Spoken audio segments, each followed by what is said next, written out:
ang Jessica Sanchez Fever, umpisa na ulit ang bagong audition para sa susunod na American Idol. At ilang Pinoy ulit ang nagbabaka sakaling makapasok.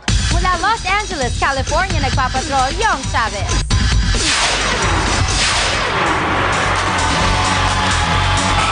Dalawang linggo pa lamang matapos ang finale ng Season 11,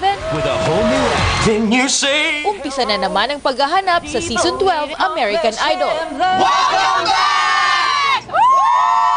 Sa Dodger Stadium sa Los Angeles, alas 5 pa lang ng umaga, nakapila na ang marami para magparehistro sa audition. Habang naghihintay, nagpakita na ng galing ang mga aspiring contestants. Mula sa iba't ibang lugar sa Amerika ang mga dumayo rito. We're also looking for good singers with good stories. People that have big personalities that can show that off. That, you know, we're really looking for that personality, that person that really kind of shines. Si Brian Tadio na nakasama ni Jessica sa top 90 sa nakaraang season, balik audition ulit at inspirasyon ang tagumpay ni Jessica. I grew up watching ABS-CBN and TFC and watching the Filipino females like have that big voice.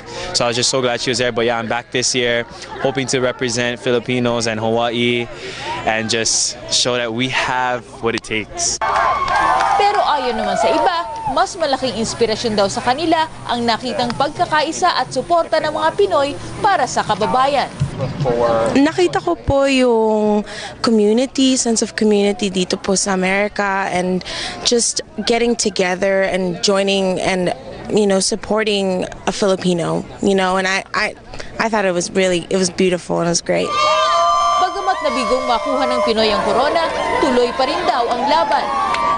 I think that us Filipinos should really try our hardest and just like give it our all. Ang mga hindi makakaabot sa auditions dito sa Los Angeles ngayong linggo ay maaari ding sumubok sa San Antonio, Texas sa isang linggo kung saan gaganapin ang next round of American Idol auditions.